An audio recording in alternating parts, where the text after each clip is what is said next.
총성이 귓가를 스쳤습니다. 심장이 터질 듯 뛰었고 폐는 불타는 것처럼 아팠습니다. 뒤에서 들려오는 궁견에 짖는 소리, 병사들의 고함, 서치라이트가 내 등을 훑고 지나갔습니다. 그 순간 저는 알았습니다. 잡히면 죽는다는 것을, 아니, 죽는 것보다 더한 고통이 기다린다는 것을. 지금 저는 자유로운 대한민국에서 숨쉬고 있습니다. 마음껏 말하고 원하는 것을 먹고 밤거리를 두려움 없이 걸을 수 있습니다. 하지만 불과 몇 년 전만 해도 저는 인간이 아니었습니다. 그저 체제의 부품이었고 감시당하는 죄수였으며 언제든 사라질 수 있는 존재였습니다. 그날 밤 영하 20도의 압록강 앞에서 저는 선택해야 했습니다. 이대로 천천히 죽을 것인가 아니면 목숨을 걸고 건널 것인가. 물속으로 발을 담그는 순간 뼛속까지 파고드는 추위에 온몸이 얼어붙었습니다. 하지만 멈출 수 없었습니다. 왜냐하면 제 뒤에는 지옥만이 남아 있었으니까요. 이 믿기 힘든 이야기가 궁금하시다면 구독과 좋아요 부탁드립니다. 여러분의 관심이 아직도 그곳에 갇혀 있는 수많은 사람들에게 작은 희망이 됩니다. 저는 왜 목숨을 걸고 강을 건넜을까요? 무엇이 평범한 사람을 탈출자로 만들었을까요? 그리고 그 건너편엔 정말 제가 꿈꾸던 세상이 있었을까요? 지금부터 그 전말을 들려드리겠습니다. 제 이야기는 양강도 해산에서 시작됩니다. 압록강이 코앞에 보이는 중국과 가장 가까운 국경 도시. 어릴 적 저는 그 강 너머가 궁금하지 않았습니다. 아니, 궁금해하는 것 자체가 죄였으니까요. 우리는 세상에서 가장 행복한 나라에 산다고 배웠고 저 역시 그렇게 믿었습니다. 아침 6시 확성기에서 혁명가요가 울려 퍼지면 하루가 시작됐습니다. 배급소 앞엔 새벽부터 줄이 늘어섰지만 받아가는 건 옥수수 몇 알과 소금뿐이었습니다. 당에서 주시는 은혜라고 했지만 그것만으론 일주일도 버틸 수 없었습니다. 그래서 저는 어머니를 따라 장마당에 나가기 시작했습니다. 15살 때였습니다. 처음엔 집에서 기른 채소를 팔았고 나중엔 중국에서 넘어온 물건들을 몰래 거래했습니다. 장마당은 유일하게 살아있는 공간이었습니다. 사람들은 그곳에서 물건만 사고 파는 게 아니었습니다. 소문도 정보도 희망도 거래됐습니다. 하지만 자유롭진 않았습니다. 매일 아침 생활 총화가 있었고 일주일에 한 번은 자아 비판을 해야 했습니다. 김일성 동지의 혁명 사상을 제대로 실천하지 못했습니다라고. 고개를 숙이면 주변 동무들이 더 신랄하게 비판했습니다. 친구라고 생각했던 사람들이 서로를 감시하는 눈이 되는 순간이었습니다. 저녁엔 텔레비전에서 조선중앙방송만 나왔습니다. 위대한 수령님의 업적, 미제의 만행, 남조선 괴뢰들의 비참한 살. 매일 같은 내용이었지만 우리는 그걸 믿어야 했습니다. 의심하는 순간 반동이 되니까요. 당시 저는 체제를 의심하지 않았습니다. 아니, 의심할 기준이 없었습니다. 태어났을 때부터 이게 전부였고 다른 세상을 본 적이 없었으니까요. 배가 고픈 건 당연했고 전기가 끊기는 건 일상이었으며 자유롭게 말할 수 없는 건 당연한 질서였습니다. 하지만 작은 균열은 이미 시작되고 있었습니다. 장마당에서 만난 한 아주머니가 조심스럽게 건넨 말. 남쪽 사람들은 굶지 않는데. 그 한마디가 제 머릿속에 박혔습니다. 처음엔 말도 안 되는 소리라고 생각했습니다. 하지만 그 말은 점점 커졌고 어느새 제 안에서 자라나고 있었습니다. 의문은 위험했습니다. 하지만 이미 시작된 의문은 멈출 수 없었습니다. 그 의문이 확신으로 바뀐 날을 저는 평생 잊을 수 없습니다. 2014년 봄이었습니다. 장마당에서 중국 드라마를 몰래 본 사람이 적발됐다는 소식이 퍼졌습니다. 처음엔 그냥 지나가는 소문인 줄 알았습니다. 하지만 사흘 후 우리는 모두 광장으로 소집됐습니다. 인민재판이라는 이름의 공개 처형이었습니다. 광장 한가운데 기둥에 묶인 사람을 봤을 때 저는 숨이 멎는 줄 알았습니다. 그 사람은 제가 아는 이웃 아저씨였습니다. 장마당에서 늘 웃으며 인사하던 딸 하나를 키우던 평범한 사람이었습니다. 반동 사상을 유포한 죄라고 했습니다.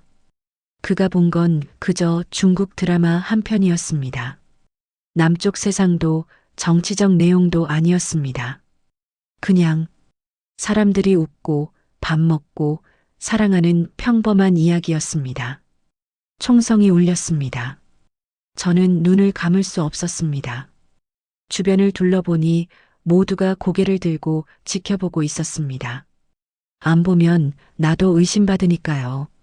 얼굴 없는 군중 속에서 우리는 모두 살인의 목격자가 되어야 했습니다. 그날 밤 저는 처음으로 생각했습니다. 이게 정상인가? 드라마 한 편 봤다고 사람을 죽이는 게 정상인가? 웃는 것조차 의심받는 사회가 정상인가? 서로를 감시하고 고발하고 두려워하는 삶이 정상인가? 그때 장마당 아주머니의 말이 다시 떠올랐습니다. 남쪽 사람들은 굶지 않는데 만약 그게 사실이라면 드라마를 본다고 죽지도 않겠죠? 말을 자유롭게 할 수 있겠죠? 꿈을 꿀 수 있겠죠? 저는 그날부터 달라졌습니다. 아침 6시 혁명가요가 들릴 때마다, 생활총화에서 고개를 숙일 때마다, 배급소 앞에 줄 설 때마다 이 모든 게 당연한 게 아니구나라는 생각이 들었습니다. 하지만 이런 생각을 하는 것 자체가 위험했습니다. 가족에게도 친구에게도 말할 수 없었습니다. 언제 누가 고발할지 몰랐으니까요. 저는 혼자서만 마음속 깊은 곳에서만 외쳤습니다. 나는 이렇게 살고 싶지 않다. 그 외침은 작았지만 점점 커졌습니다. 그리고 어느 순간 그 외침은 저를 집어삼키기 시작했습니다. 의문은 각성이 되었고, 각성은 절망이 되었고, 절망은 결심으로 변해가고 있었습니다. 광장에서 쓰러진 이웃 아저씨의 딸은 그 후 고아원으로 보내졌습니다. 아버지가 반동이었으니 딸도 감시 대상이 된 겁니다. 저는 그 아이의 눈을 똑바로 볼 수 없었습니다. 그 눈 속엔 이미 희망이 없었으니까요. 각성은 저를 변화시켰지만 결심은 쉽지 않았습니다. 탈북. 그 단어조차 입 밖에 낼 수 없었습니다. 잡히면 정치범 수용소행이었고 운이 나쁘면 즉결 처형이었습니다.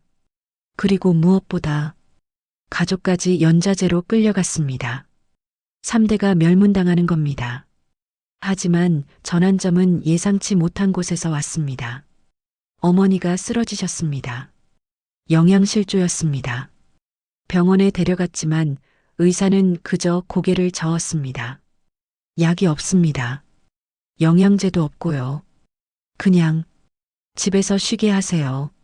제가 할 수 있는 건 아무것도 없었습니다. 장마당에서 번 돈으로는 중국산 약 한 알도 구할 수 없었고 배급은 끊긴 지 오래였으며 병원은 사실상 죽음을 기다리는 곳이었습니다. 어머니는 제 손을 잡고 말씀하셨습니다. 미안하다. 엄마가 널 이렇게밖에 못 키워서. 그 순간 저는 결심했습니다. 이곳에선 어머니를 살릴 수 없다. 그렇다면 어머니를 데리고 나가야 한다. 죽을 각오로 결심했습니다. 먼저 정보를 모았습니다. 장마당에는 안내원이라 불리는 사람들이 있었습니다. 탈북 브로커였죠. 조심스럽게 접근했고 몇 달간 신뢰를 쌓았습니다. 그들이 요구한 금액은 중국 돈으로 3,000위안. 우리 돈으론 상상할 수 없는 거금이었습니다. 저는 미친 듯이 일했습니다. 새벽 4시에 일어나 장마당에 나가 물건을 팔았고 밤엔 몰래 중국 물건을 중개했습니다. 적발되면 끝이었지만 선택지가 없었습니다. 석 달 만에 돈을 모았습니다. 탈출 경로도 파악했습니다. 압록강 상류, 보초가 가장 느슨한 지점. 겨울이 되면 강이 얼어서 건너기 쉽다고 했습니다. 하지만 얼음이 깨지면 그대로 익사하는 거였습니다. 가장 고통스러운 건 어머니를 설득하는 일이었습니다. 엄마, 우리 강 건너가요. 그쪽엔 병원도 있고 약도 있고 살 수 있어요. 어머니는 울면서 고개를 저으셨습니다. 넌 가거라. 엄만 여기 남을게. 넌 젊으니까 혼자라도 살아야지. 어머니 없이 못 갑니다. 같이 가요. 만약 우리가 잡히면 내 동생들은 어떡하니? 연좌제로 다 끌려가는 거야. 그 말에 저는 할 말을 잃었습니다. 동생 둘은 아직 어렸습니다. 제가 탈북하면 그 아이들은 적대 계층이 되는 겁니다. 평생 감시받고 차별받고 기회조차 박탈당하는 삶. 하지만 이대로는 우리 모두 죽습니다. 결국 저는 가장 비겁한 선택을 했습니다. 어머니에게만 말하고 동생들에겐 아무 말도 하지 않기로 했습니다. 나중에 안전하게 정착하면 그때 데려오겠다고 스스로에게 거짓말을 했습니다. 2015년 12월 15일 탈출 날짜를 정했습니다. 그날 밤 잠든 동생들의 얼굴을 한참 바라봤습니다. 이게 마지막 일 수도 있다는 걸 알았습니다. 눈물이 났지만 소리내어 울 순 없었습니다. 새벽 2시 저와 어머니는 조용히 집을 나섰습니다. 뒤돌아보지 않았습니다. 돌아보면 무너질 것 같았으니까요. 압록강이 보이기 시작했습니다. 영하 23도. 압록강 앞에 섰을 때 숨이 얼어붙는 것 같았습니다. 강은 완전히 얼어 있었지만 브로커가 경고했습니다. 중간쯤 가면 얼음이 얇아요. 조심하세요. 그리고 빨리 건너야 합니다. 새벽 3시, 가장 어두운 시간이었습니다. 저는 어머니의 손을 꽉 잡았습니다. 어머니의 손은 얼음처럼 차가웠지만 그 안에서 떨림이 느껴졌습니다. 괜찮아요, 엄마. 제가 있잖아요. 첫 발을 내디뎠습니다. 얼음 위에 발을 올리는 순간 온몸이 경직됐습니다. 아래서 물 흐르는 소리가 들렸고 얼음이 삐걱 소리를 냈습니다. 심장이 귓가에서 쿵쿵 울렸습니다. 한 걸음, 또 한 걸음. 천천히 하지만 멈추지 않고 걸었습니다. 뒤에서 어머니의 거친 숨소리가 들렸습니다. 약한 몸으로 이 추위를 견디는 게 얼마나 힘들지 알았지만 멈출 순 없었습니다. 강 중간쯤 왔을 때였습니다. 딱! 얼음이 갈라지는 소리가 들렸습니다. 발밑에서 금이 가는 게 보였습니다. 어머니가 비명을 삼켰고 저는 본능적으로 어머니를 끌어당겼습니다. 뛰세요. 지금. 우리는 미친 듯이 달렸습니다. 뒤에서 얼음 깨지는 소리가 연달아 들렸습니다. 한 발만 늦었어도 강물에 빠졌을 겁니다. 영하 20도 물속에선 3분도 버티지 못합니다. 숨이 턱까지 찼지만 멈출 수 없었습니다. 그때 저 멀리서 불빛이 보였습니다. 초소였습니다. 보초병이 순찰을 돌고 있었습니다. 서치라이트가 천천히 강을 훑기 시작했습니다. 우리는 얼음 위에 엎드렸습니다. 심장 소리가 너무 커서 들킬 것 같았습니다. 빛이 우리 바로 옆을 지나갔습니다. 1초, 2초, 3초. 영원처럼 느껴진 시간이었습니다. 빛이 지나갔습니다. 지금이에요. 브로커가 낮게 속삭였습니다. 우리는 다시 일어나 뛰었습니다. 중국 쪽 강둑이 점점 가까워졌습니다. 10m, 5m, 3m. 그때였습니다. 거기서 뒤에서 고함이 들렸습니다. 보초병이 우리를 발견한 겁니다. 호루라기 소리가 울렸고 다른 병사들이 달려오는 발소리가 들렸습니다. 뛰세요. 그냥 뛰세요. 브로커가 소리쳤습니다. 총성이 울렸습니다. 귓가를 스치는 총알 소리, 얼음이 총탄에 맞아 터지는 소리. 그 순간 저는 어머니를 업다시피 끌고 마지막 힘을 다해 뛰었습니다.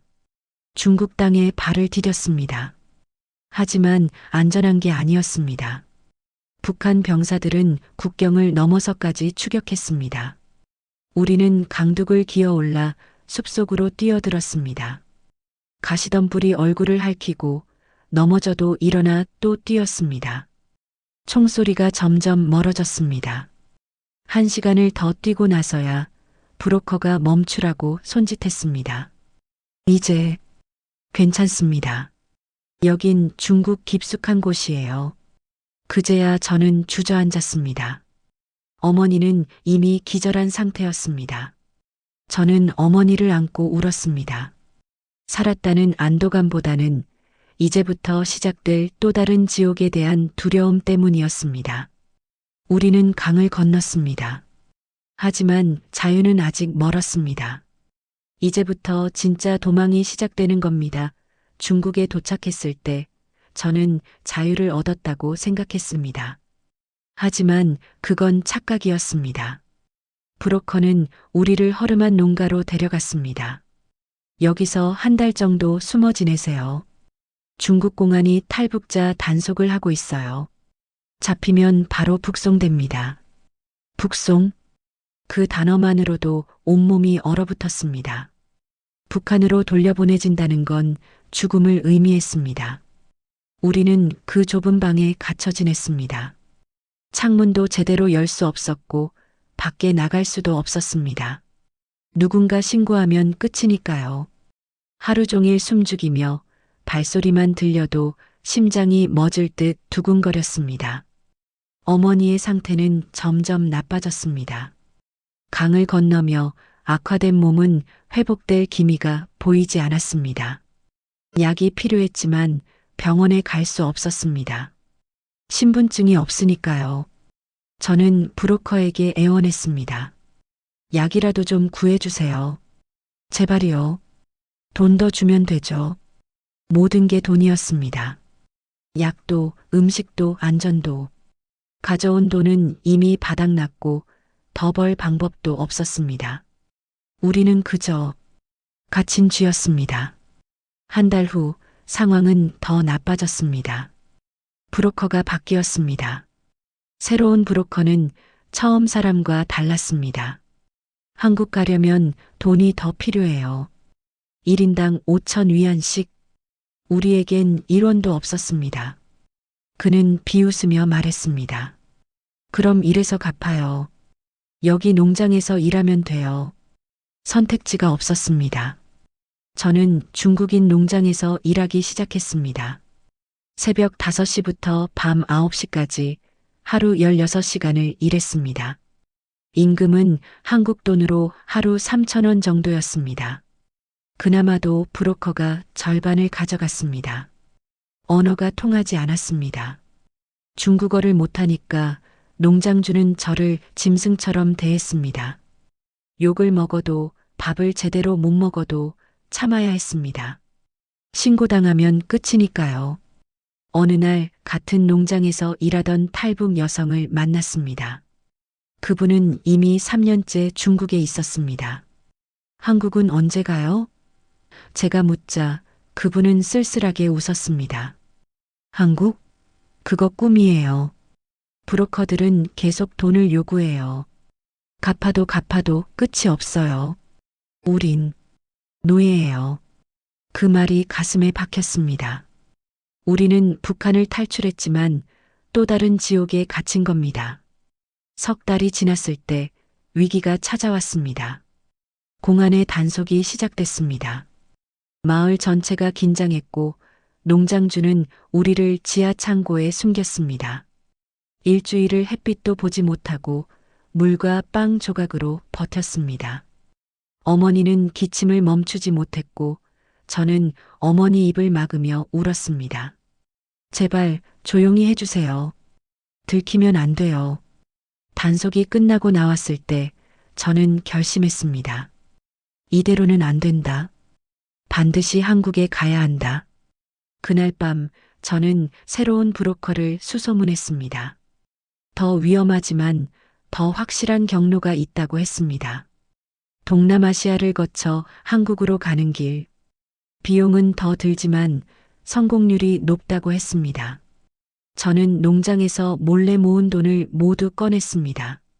턱없이 부족했지만 브로커는 말했습니다. 나머지는 한국 가서 갚아요. 제 연락처 알려줄 테니까. 빚을 지게 되는 거였습니다. 하지만 선택지가 없었습니다. 중국에서의 6개월은 지옥이었습니다. 자유를 찾아왔지만 여기서도 자유는 없었습니다. 다만 한 가지 달랐다면 희망은 아직 남아 있었다는 겁니다. 한국이라는 희망이.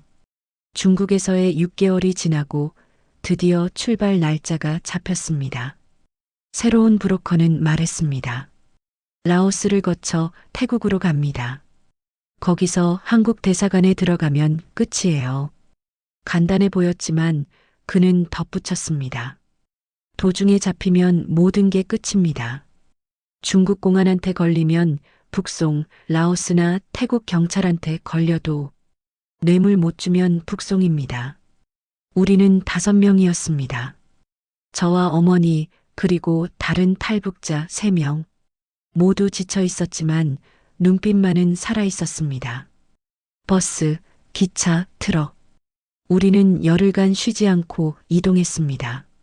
중국 남부를 지나 라오스 국경에 도착했을 때 브로커는 우리를 정글로 데려갔습니다. 국경 검문소는 못 지나갑니다. 산을 넘어야 해요. 밤새 산을 걸었습니다. 뱀이 나타나고 벌레가 물어뜯었지만 멈출 수 없었습니다. 어머니는 숨을 헐떡였지만 계속 걸었습니다. 조금만 더 엄마. 조금만 더요. 라오스에 도착했습니다. 하지만 안전하지 않았습니다. 한 마을에 숨어 지낼 때 현지 경찰이 들이닥쳤습니다. 여권 보여줘. 우리는 여권이 없었습니다. 곧 자유로운 땅에 발을 딛. 브로커가 뇌물을 건네려 했지만 경찰은 더 많은 돈을 요구했습니다. 돈 없으면 중국으로 보내버려. 그 순간 함께 온 탈북자 한 명이 무릎 꿇고 울부짖었습니다. 제발요. 북한으로 보내지만 말아주세요. 거긴 지옥이에요. 제발. 저도 모르게 눈물이 났습니다. 여기까지 왔는데 이렇게 끝날 순 없었습니다. 브로커가 가지고 있던 모든 돈을 주고 나서야 우리는 풀려날 수 있었습니다. 이틀 후 우리는 태국 국경에 도착했습니다. 저기 보이는 강만 건너면 태국입니다. 거기서부터는 한국 대사관까지 제가 안내할게요. 브로커의 말에 우리는 마지막 힘을 냈습니다. 강을 건너는 순간 태국 경찰이 나타났습니다. 손들어. 움직이지 마. 우리는 체포됐습니다. 유치장에 갇혔습니다. 그곳에는 이미 다른 탈북자들이 있었습니다. 우리 여기 한 달째예요. 한국 대사관에서 연락 오길 기다리는 중이에요. 한 달. 그 시간이 영원처럼 느껴졌습니다. 하지만 달랐습니다.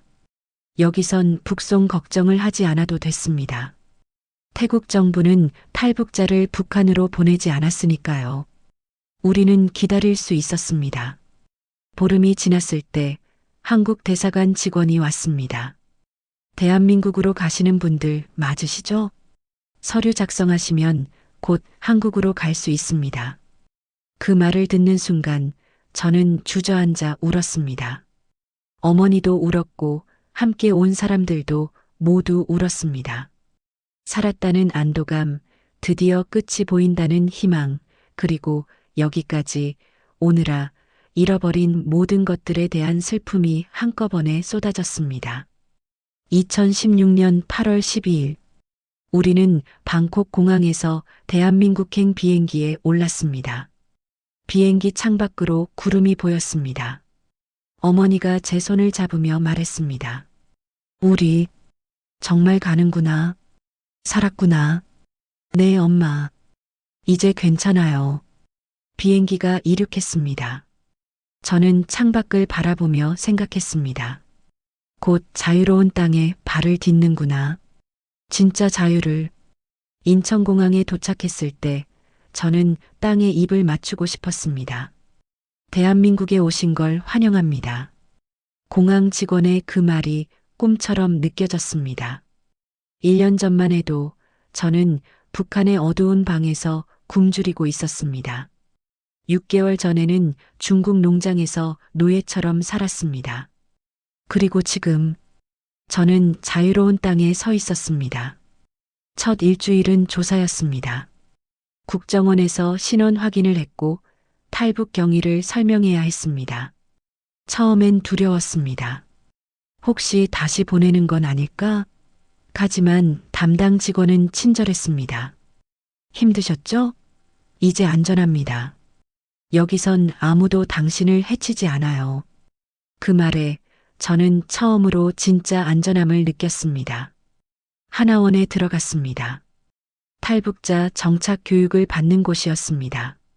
거기서 남한 사회에 대해 배웠습니다. 은행 사용법, 대중교통 이용법, 휴대폰 쓰는 법. 모든 게 낯설었습니다. 가장 충격적이었던 건 마트였습니다. 처음 대형마트에 갔을 때 저는 그 자리에서 얼어붙었습니다. 끝없이 펼쳐진 음식들. 과일, 고기, 채소, 과자, 음료수. 북한에서 평생 본 것보다 더 많은 음식이 한 건물 안에 있었습니다. 그리고 사람들은 그냥 원하는 걸 골라서 샀습니다. 배급표도 허가증도 필요 없이. 저는 사과 하나를 들고 한참을 울었습니다. 옆에 있던 어머니도 우셨습니다. 이게 진짜구나. 소문이 거짓말이 아니었구나. 하나원을 수료하고 저는 서울에 정착했습니다. 정부에서 지원금을 주었고 작은 원룸을 얻었습니다. 처음으로 제 이름으로 된 집이 생긴 겁니다. 혼자 있어도 두렵지 않은, 누가 감시하지 않는 자유로운 공간. 밤에 불을 켜고 껐습니다. 켜고 끄고 켜고 끄고. 전기가 끊기지 않았습니다. 수도꼭지를 틀었습니다. 물이 나왔습니다. 깨끗한 물이 언제든지. 화장실에서 물을 내렸습니다. 버튼 하나로. 이 모든 게 기적 같았습니다. 적응은 쉽지 않았습니다. 편의점 아르바이트를 시작했지만 남한 말투가 서툴러서 손님들이 이상하게 쳐다봤습니다. 북한에서 오셨어요? 어떤 사람들은 호기심 어린 눈으로, 어떤 사람들은 경계하는 눈으로 저를 봤습니다. 외로웠습니다. 북한에 남겨둔 동생들 생각에 밤마다 울었습니다. 연락할 방법도 소식을 들을 방법도 없었습니다. 자유를 얻는 대가로 저는 가족을 잃었습니다. 하지만 포기하지 않았습니다. 검정고시를 쳤고 대학에 진학했습니다. 사회복지학을 전공했습니다. 언젠가 저처럼 힘든 사람들을 돕고 싶었으니까요. 어머니는 작은 식당에서 일하기 시작했고 건강도 많이 회복됐습니다. 2023년 저는 대학을 졸업했습니다. 그리고 지금 탈북자 정착을 돕는 NGO에서 일하고 있습니다. 매일 아침 일어나면 창밖을 바라봅니다. 자유롭게 오가는 사람들, 밝은 불빛, 웃음소리. 이 모든 게 당연하지 않다는 걸 저는 압니다. 자유는 공짜가 아닙니다. 저는 그 값을 압니다. 목숨을 걸었고 가족을 잃었고 수없이 울었습니다. 하지만 지금 저는 말할 수 있습니다. 그럴 가치가 있었다고. 아직도 북한에는 2,500만 명이 갇혀 있습니다. 제 동생들도 그곳에 있습니다.